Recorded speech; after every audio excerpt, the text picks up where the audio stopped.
Let's rock and roll. We're back, boys and girls, with another episode of the Not So Fucking Ordinary Show. And if you're new to the show and you've been following Harvey, but you have no idea who I am, my name's TJ Haag. And what I'm trying to do is take the time to interview super extraordinary people like my man to my right here. And a lot of those people are in corporate, or they're entrepreneurs, they're athletes, they're in fitness, or they just have an extraordinary mindset. And before I introduce Harvey here, I want to highlight the show sponsor, Fit to Give. Fit to Give provides high quality stainless steel shaker bottles, comes in a variety of colors, but why it's special to me is because we're donating a portion of the proceeds to 3 different charities, one local, national, and international. So it's fun. If you're into pre-workouts, protein shakes, yada, yada, yada, check us out at fittogive.org.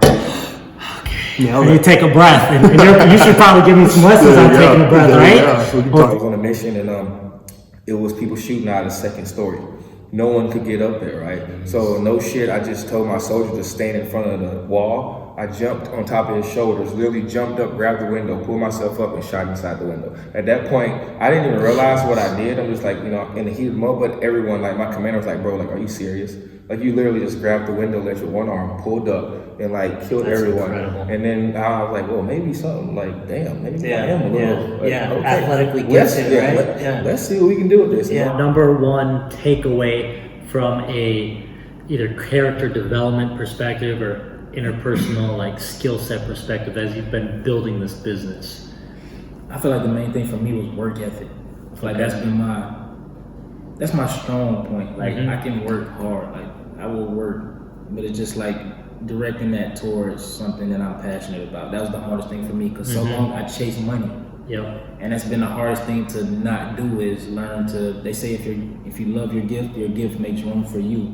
So I just try to be, just giving, man. I just show love, man. And I feel like it's all just gonna come back. That's another point of energy. Like what you give out is what you get back. I love it. 10 times over. So I just feel like, man, it's gonna make a way. It's gonna work out. I just don't wanna, as long as I don't quit. I feel like that's the strongest point. It's just like, don't quit. Right.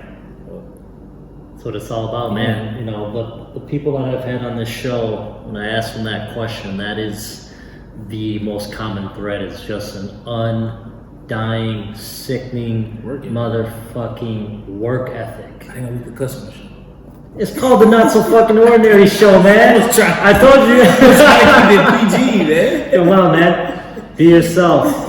Be yourself, man. And when I got into professional baseball, that was sort of when I knew, I never thought of it as a career, but I knew that this was what I would do. And I always tell people, typically what you like doing outside of a job, whatever you're curious to ask questions about, is typically the avenue or the experience you should go down.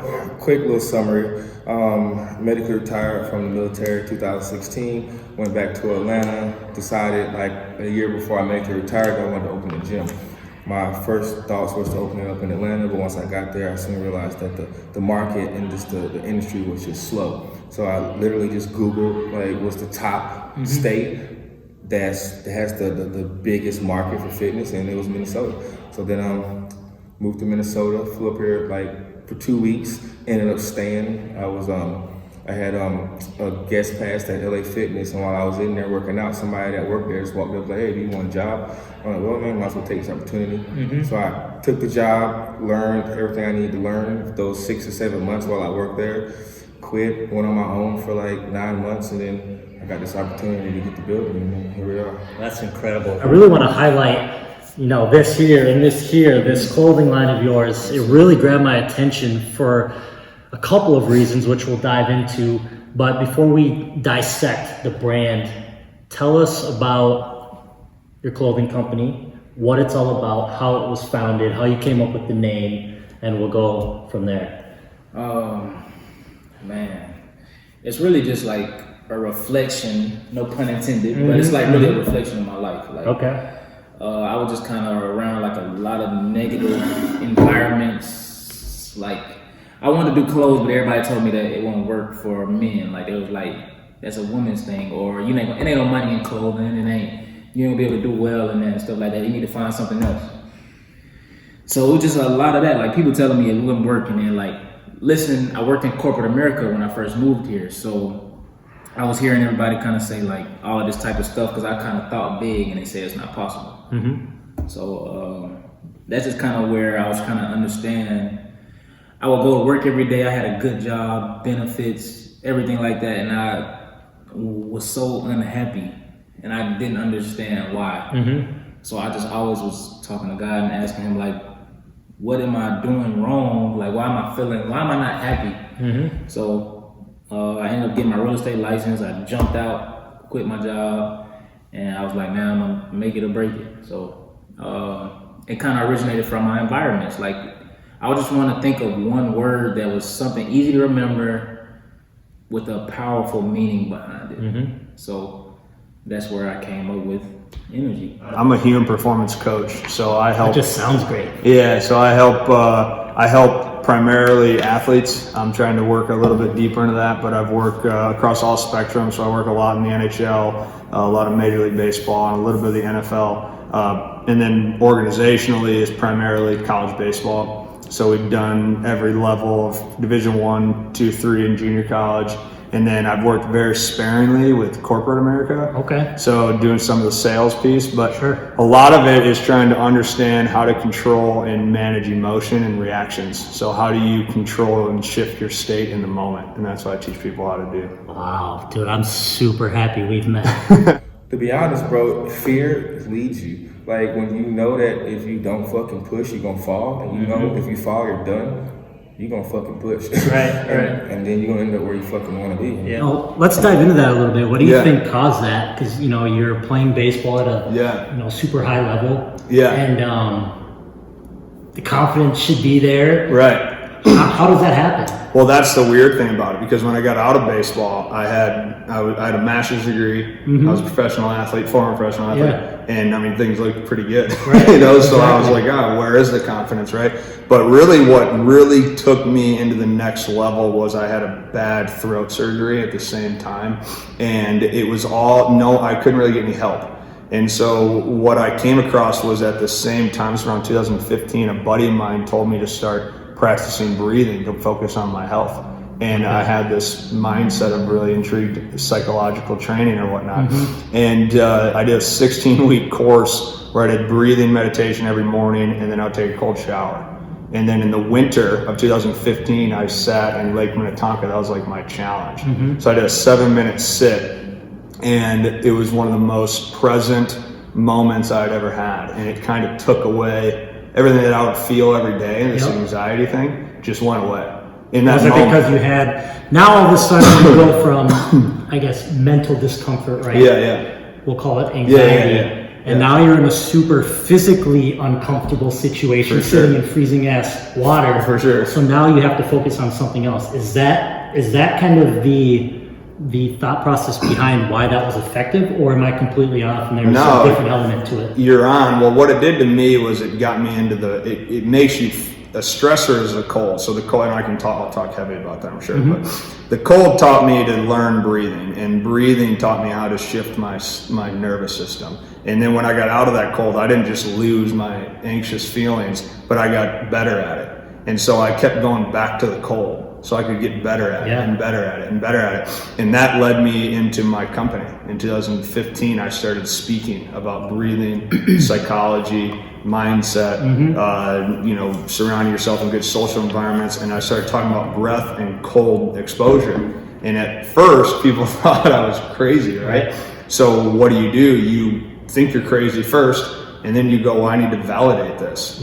So I spent since then, I've spent the last 5 years traveling the world. I fly across the world now, so that's good. Exactly. That's amazing. And I went out and found the best breathing coaches and had them mentor me for about 2 years. I had the best, I went out to Wim Hof. I don't know if you're familiar with that, but I'm familiar with Wim. Yeah, so I went out to the Netherlands and trained with their crew, or met with their crew, and we just podcasted one of their guys. And Brian McKenzie out in California is a big mentor of mine, and obviously the Laird Hamilton crew, they taught us a lot. And so in that time, I just made a decision that I wanted to figure out on my own time what breathing and cold and mindset was. And then because of that, I started coaching people, and people were just asking me what I was doing. And that happened for a few years. And in 2017, I had a group of really good friends of mine and they basically said, you're going to start a company, and they invested in it, and that was what turned me into what I do now. But No, it was important for me to really dig into that and highlight it, because a lot of the people that are listening and watching are in a corporate environment, which by no means am I against corporate environment. It's about self-awareness and doing what's best for you. However, there are plenty of people who are in that type of environment and landscape who feel the friction of going into work every day and don't feel passionate about it. And when they're not passionate about it, they can't put their first and best foot forward. And so they're trying to understand, okay, why am I having such a hard time waking up in the morning and actually performing to the best of my abilities? Is this the path for me? Is there something else? And for you, you were able to recognize, okay, this corporate environment isn't for me. I need to branch out. You have to be scared of failing.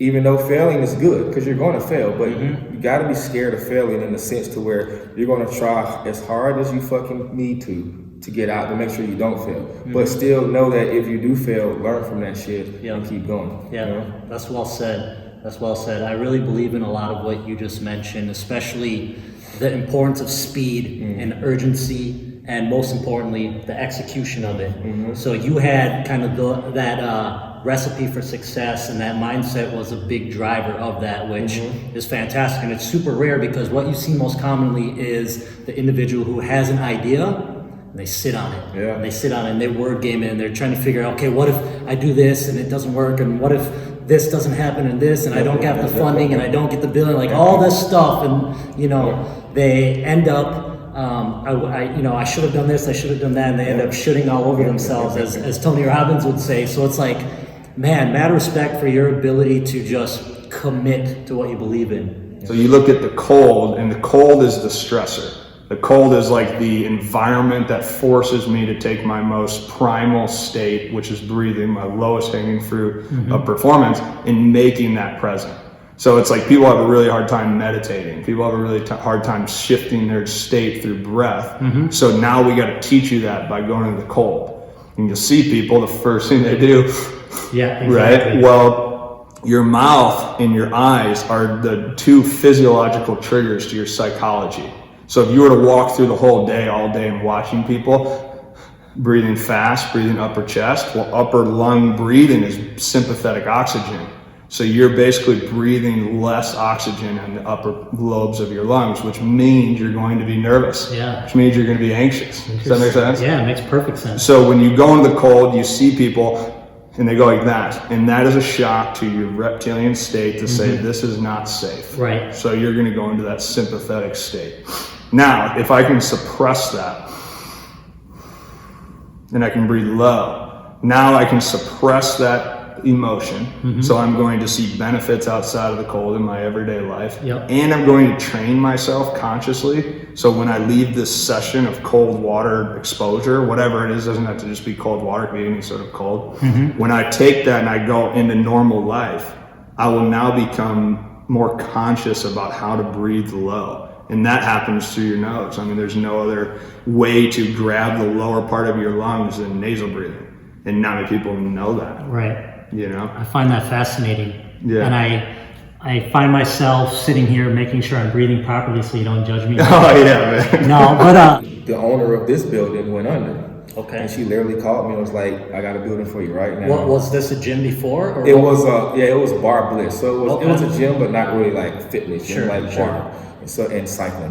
So she literally just called me and was like, I got a building, and she knew my finances, credit shit, no money saved. Hey, and she still hit me up and was like, I got a building. And the first thing I'm like, how am I going to do this? You know, like, there's no way I'm going to do this. I don't have nothing. But I figured you knew this, so you still allowed me the opportunity. So we're going to talk. So I got with my business partner at the time, and we literally scraped up every little nickel and dime that we had just to be able to pay the down payment. That was it. That's incredible. We only had the money for the down payment. Yeah, that's so we put the down payment together, and then no lie, I went on Facebook Market with the rest of the money, bought a rack of dumbbells, bought a rack of plates, and I literally had the rack of dumbbells, those rack of plates for 6 months.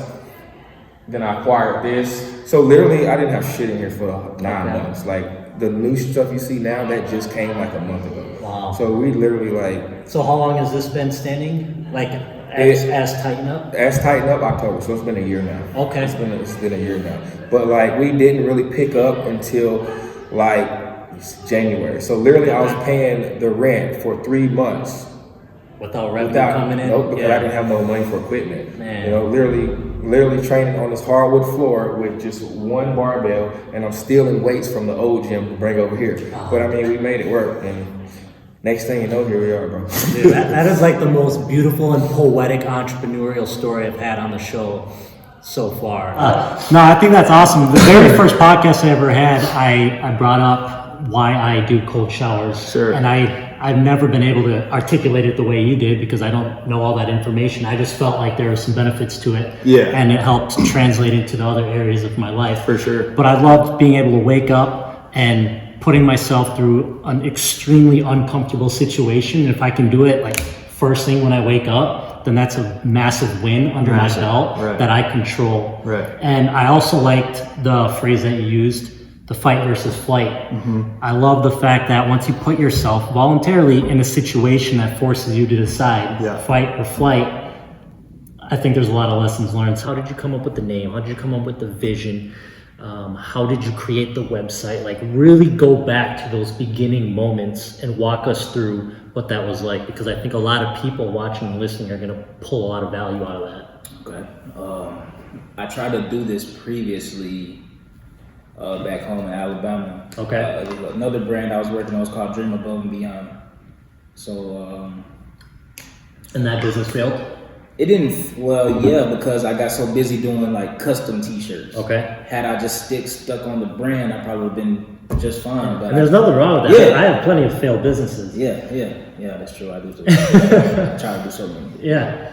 So it just began. Once I got the idea, I tried to print up a shirt and I tried to post it and get some feedback. I got nothing. Okay. I was like, I thought it was pretty good. Like, so I just started wearing it, and then I started just walking around with it, and I threw the reflective on. So when I threw that reflective vinyl on it, and I was started wearing the t-shirts, and I tried showing people and making videos on Snapchat or Instagram or something like that. That's when all the feedback started coming in. So I was like, okay. And I'm telling you right there, that was what really hooked me when I saw the clothing line, because the reflective piece is one thing, and I think it's brilliant, but the way it's coupled with the name, and it makes sense. It makes sense. It's in unison, energy, and you get that energy that's reflected back. You know what I mean? Like, that's why I feel like it's so important. That's why I just like it all just started coming together. I was like, okay, this is where I really need to stick. And that's why I had to have you on the show, because I'm like, whoever did this was very creative and thoughtful, and so I really respect what you did. And again, it goes back to the level of belief you had in yourself and what you were trying to do. And so that'll lead me into my next question of, where did this passion of fitness come from? When did that develop? So to be honest, the passion of fitness came from my first deployment. I was really big into fitness, and this was around like 2006. Got blown up, okay? When I got blown up, pretty much majority of the people in my truck was severely injured. Okay. I wasn't, because the doctor said I was so into fitness and I had so much muscle mass, then that was probably one of the biggest savers. Wow. So I was like, whoa, so then I just kept going and kept going and kept going. And then to be honest, the passion kind of found me. It was like the only thing I literally would think about without even thinking about it, You had a Petri dish, you put it in the Petri dish, if you let it sit in the room, what did it do after a few days? It molded. Exactly. Right? So what does common modern society do? We live in a 68 to 72 degree temperature. So you're molding, right? So now all of a sudden, like, you have molded cells. Weak cells is a weak self-awareness. You don't have the ability to ask people questions. You don't have the ability to answer questions. Your emotional reactions go up. Your problem solving goes down. So you're going to make poor choices. So if I can get into positions that kill off the weak, is what we always say. So cold kills off weak cells. Heat kills off weak cells. And that's why people report out of those cold showers like I feel great. Right. Again, the self-awareness to step out of the normality of society and really look inward and say, you know what? I'm pretty fucking athletic. What can I do with this? And then not only are you athletic, naturally, but you're passionate about improving that. And so it was a no-brainer. And, you know, obviously there are synergies in that regard. So good for you for having that self-awareness, and clearly it's starting to pay off. So respect. You can apply something physical to help with your mental, because a lot of people don't understand that. They feel like, you know, I don't know how to just leave it in the gym. I don't know how to go in there and just like take it out on the weights. But like you have to teach that. And it's not necessarily just the weights, it's how you present it, like how you approach them and how you approach the situation. Like you have to make them take their mind off or whatever and put it into the weights to where it becomes muscle memory, and they start doing it on their own. And man, it's lovely. Next thing you know, you just find a whole bunch of killers in here that just want to work out, don't care about nothing else. I get it, man. I get it. That's amazing. That's what it's all about. That is 100% the driver behind the reason why I train is the mental piece. And you know, I can walk into the gym with problems, and when I walk out, I have solutions type of mentality. You know, there's something about being in motion that, man, I'm telling you, my greatest business ideas, or again, solutions to issues or whatever it may be, happens when I'm in motion. And it's just a natural high. You know, a lot of people, hopefully not a lot of people, but some people, you know, sometimes they shoot up or they drink and they're looking for that natural high. There's nothing that can match the high of going through something as painful as doing 12 pull-ups and you feel the burn, you know what I mean? I think there's a lot to be said about an individual who puts themselves in those extreme environments of discomfort and pain. And the way I look at it is, even if it's, again, it's subjective, so a cold shower might not sound like much to some people. Making cold calls might not be a big deal for someone. Giving a speech might not be a big deal. But for a lot of people, those are very uncomfortable, painful situations. And so the way I look at it is being able to make the decision to purposefully put yourself in a cold shower, to purposely put yourself in a situation where you have to do 50 cold calls that's super uncomfortable.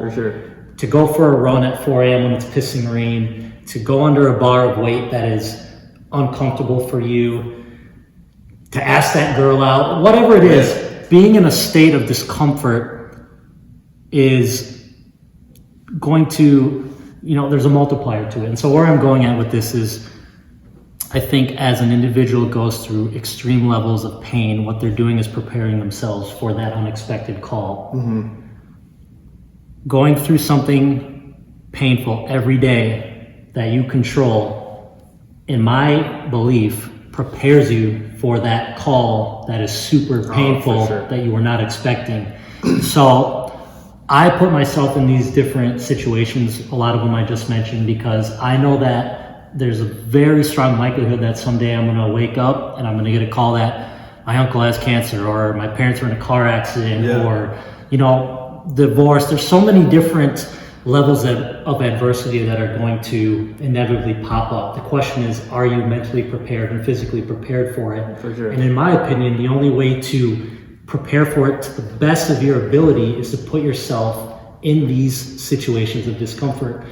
And that might sound very like meta and super out of this world, but I truly believe putting yourself in a cold ass lake, there is correlation to your ability to handle that extreme level of stress, those emotions, that pain, and you do it over time.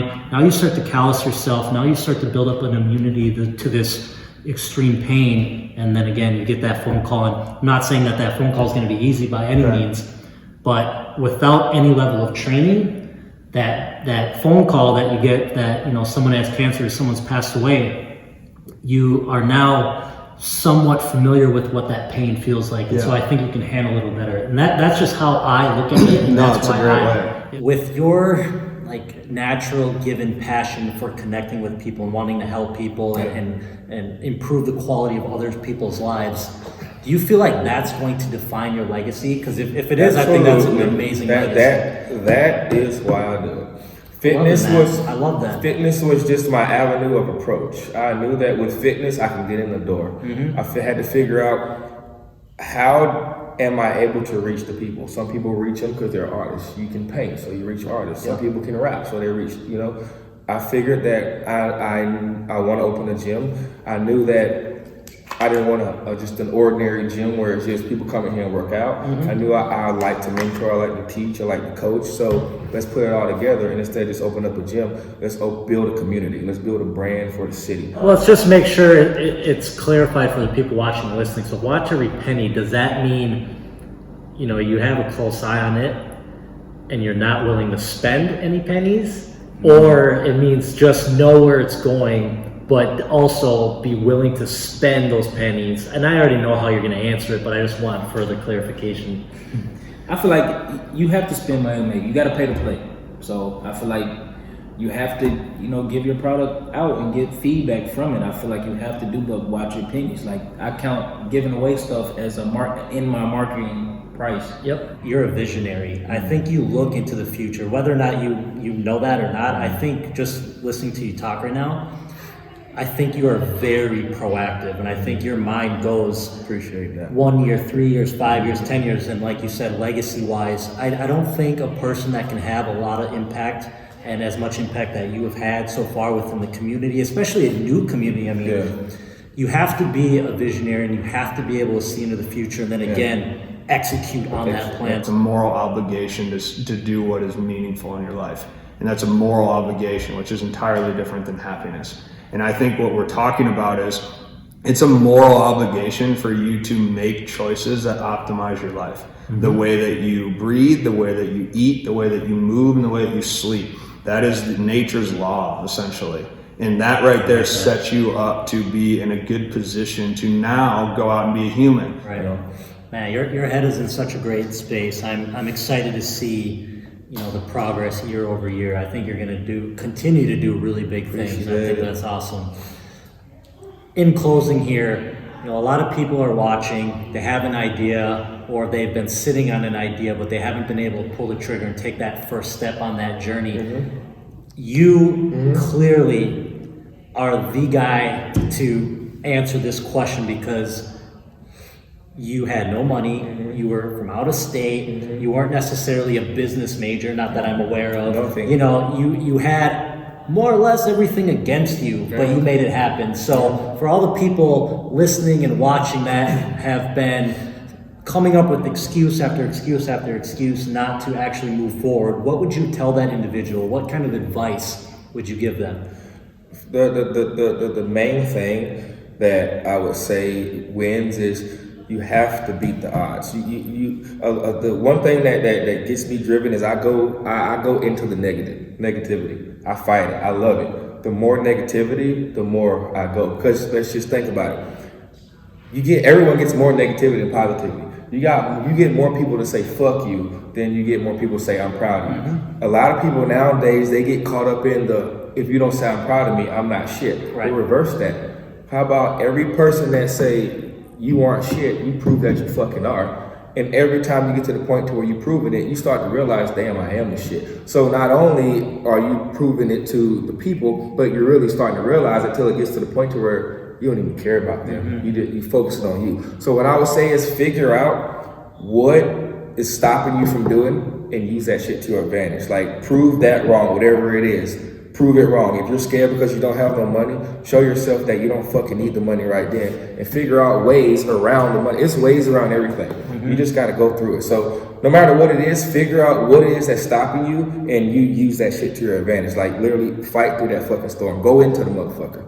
That's it. I just went into the storm, dude. Yeah, there you go, folks. I'm not biased and I'm not romantic about how I get things done. I feel like from a business perspective, you have to do what's best for driving the business and making sure it's profitable. And, you know, for me, the more sales and profits I can drive with Fit to Give, the more I can give to the charities. And so I need to do what's best from a profit margin standpoint, because the higher my profit margins, the more I can direct to those charities. So don't get me wrong, if I could source nationally or domestically, I absolutely would. But if it cuts a tremendous amount into the margin, then it defeats the purpose of what I'm trying to do. That is true.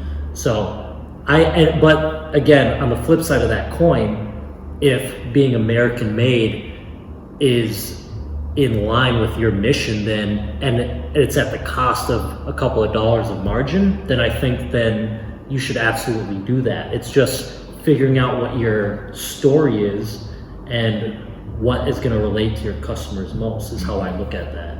I mean, it would be smart for me too, but I just kind of still enjoy making everything. Like, Yeah. I want to outsource eventually. I mean, there's going to be a point It's where gonna you, be a you point I might can't, have you to, can't do yeah. it yourself. Yeah. You can't do it yourself. So when you get to that point, when you hit scale and critical mass, you're going to have to start sourcing manufacturers, and you're going to look domestically and you're going to look internationally, and you're going to have to do all the numbers and the ROI and, you know, the manufacturing costs, the shipping costs, and all that stuff.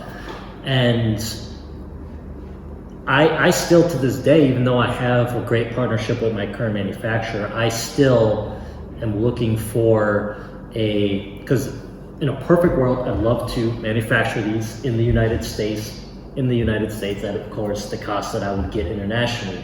Was it hard for you to find that good manufacturer? Did you have to go through trial and error to get to a good one to find you? I didn't necessarily have to go through trial and error, but I did do a lot of due diligence, and I vetted out a lot of manufacturers to ensure that they're able to meet the bottle specs. And not only the bottle specs, but you have to go deeper and think long term. Like, okay, if I get an order for 10, I'm sure you can fulfill that. But what if I need an order of 10,000?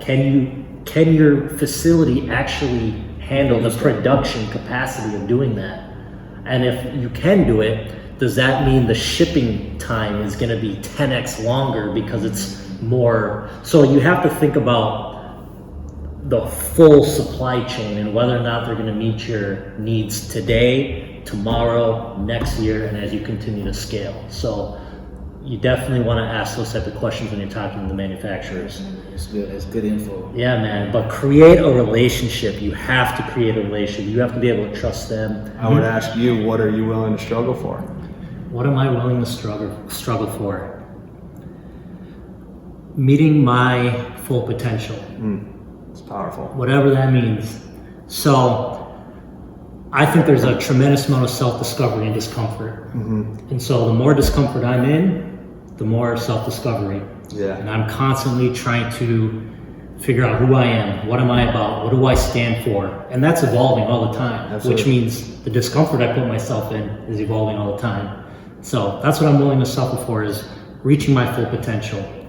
And I don't think I'll ever reach it. Yeah. I hope not. Oh man, that's awesome. That's a great answer. Yeah, man.